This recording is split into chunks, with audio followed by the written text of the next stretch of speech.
Salut à toi, bienvenue dans cette nouvelle vidéo. Dans cette présentation, on va passer en revue le rapport que je fournis après mes bilans physiologiques. L'idée, c'est de donner 2-3 précisions pour les personnes qui viennent d'effectuer un bilan et qui aimeraient comprendre comment lire leur rapport de test, mais aussi pour ceux qui seraient potentiellement intéressés à effectuer un bilan eux-mêmes, qui sachent dans quoi ils vont s'engager et ce qu'ils vont pouvoir en retirer.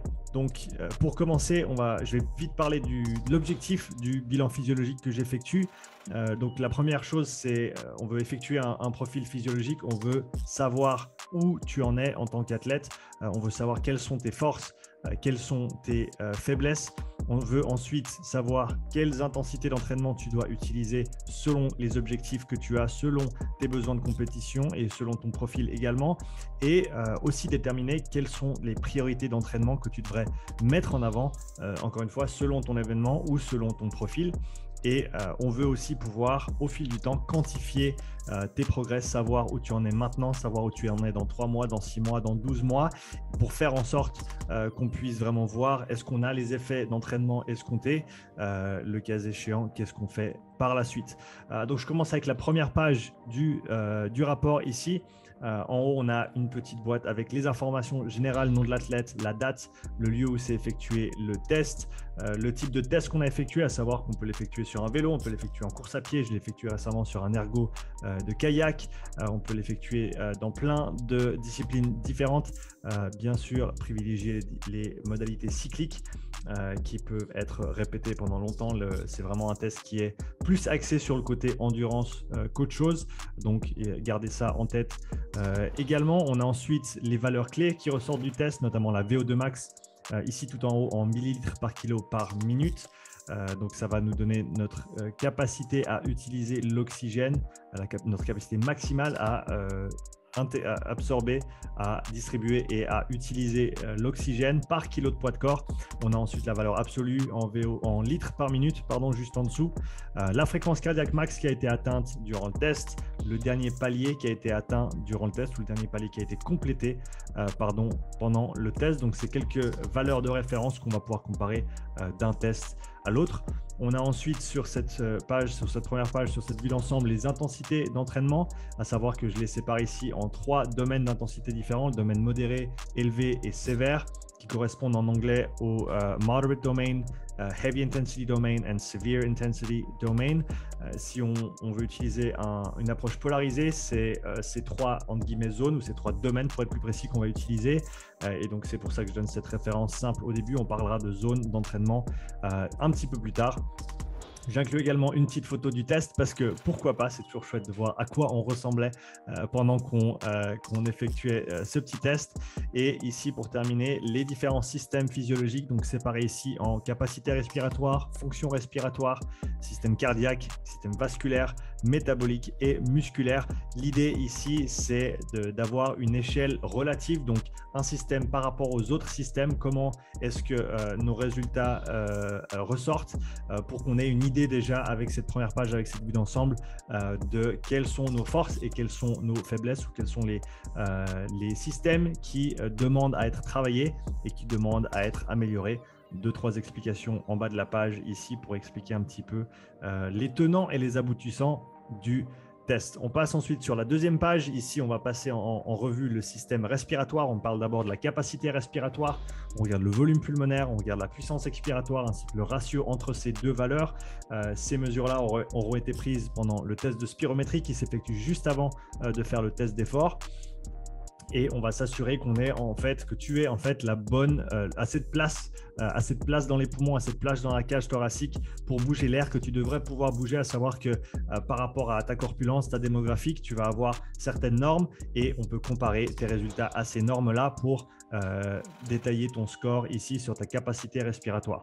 On passe ensuite en revue ta fonction respiratoire, donc comment tu respires pendant l'effort, ta fréquence respiratoire minimale, maximale, le volume courant, donc le volume d'air que tu as pu bouger pendant chaque respiration, combien d'air est-ce que tu as bougé au minimum, au maximum, combien d'air est-ce que tu devrais pouvoir bouger en fonction de ta capacité, ça c'est aussi quelque chose qu'on va regarder, l'échange ventilatoire, donc le volume d'air que tu vas bouger par minute pendant le test, Là aussi, il y a certaines valeurs normatives que l'on voudrait voir et donc on va pouvoir comparer tes valeurs maximales pendant le test à ces valeurs normatives. On a ta VO2 max en valeur relative au poids de corps, donc millilitres par kilo par minute. On a la VO2 max absolue en litres par minute également. Le SPO2 qui est mesuré pendant le test, qui est la saturation périphérique, pour ici on s'assure avec cette mesure que tu arrives à oxygéner ton système de manière convenable tout au long du test, surtout aux plus hautes intensités.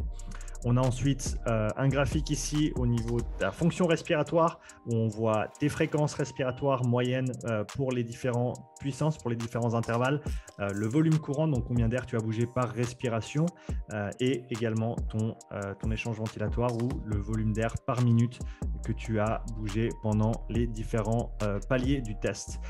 Dernier graphique sur cette page, on a une mesure d'économie, VO2 sur les watts, et on a aussi ta VO2 et on voit l'évolution de la VO2 sur les différents paliers du test, mesure qui est intéressante à observer sur la durée. Donc quand on refait un bilan par la suite, on peut comparer ces valeurs, combien d'oxygène on consomme par watt, par palier. Et ça nous donne donc une mesure de progrès au niveau efficience et au niveau du rendu effort. On passe ensuite sur la troisième page. Là, on va passer en revue le système cardiovasculaire.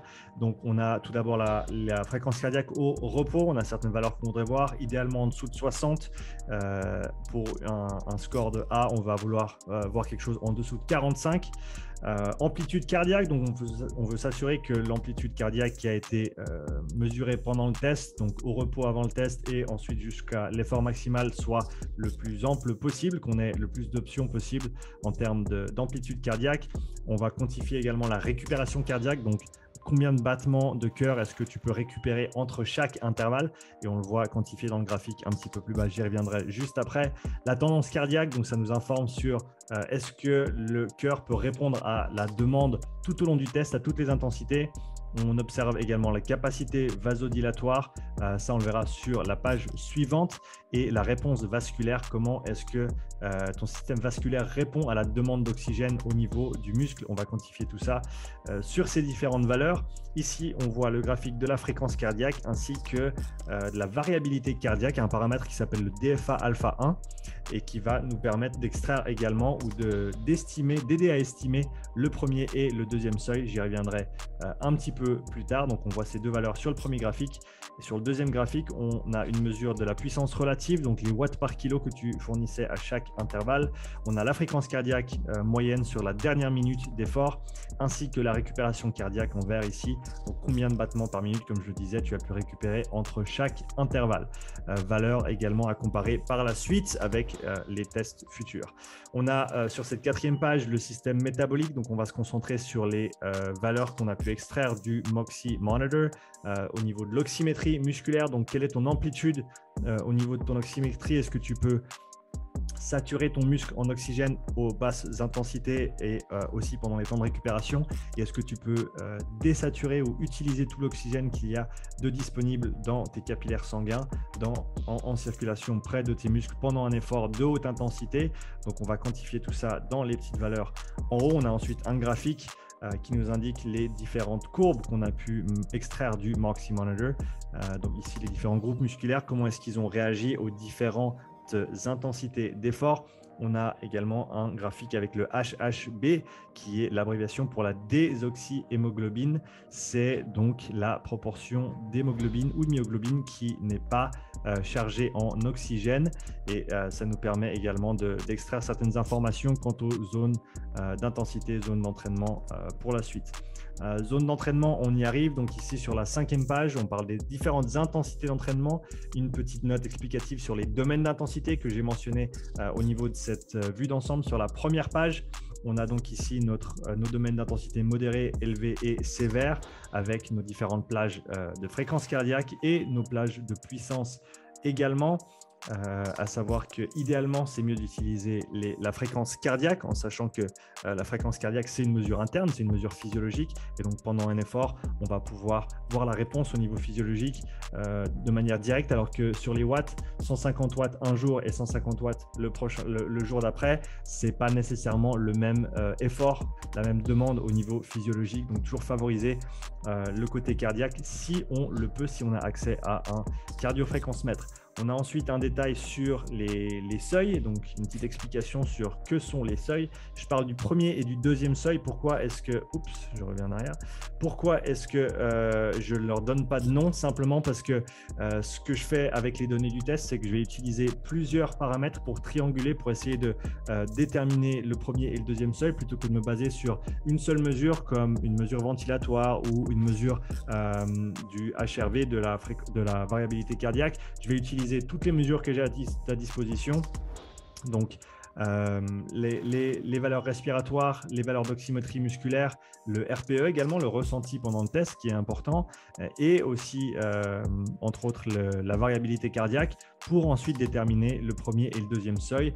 Et on voit ensuite les VO2 et les fréquences cardiaques qui correspondent à ces seuils-là, à savoir que les seuils ne sont pas des valeurs définies, ce n'est pas une valeur absolue, c'est vraiment une zone, on va dire, de transition où on passe d'un domaine d'intensité à un autre, d'un état physiologique, on peut dire, à un autre. Et donc, la valeur, par exemple, ici de 150 watts et de 230 watts, c'est important de ne pas rester bloqué sur cette valeur-là, de se donner 10, en tout cas 10 watts, plus ou moins 10 watts autour de cette valeur, en sachant que voilà, ça, je sais que c'est ma zone de transition plus que c'est mon seuil absolu, c'est le chiffre et c'est tout ce qui tient en fonction de la fatigue, en fonction de l'hydratation, en fonction de la température. Ces seuils peuvent changer, peuvent varier légèrement. Donc, encore une fois, garder ça en tête et ne pas simplement se focaliser sur le chiffre et rien d'autre.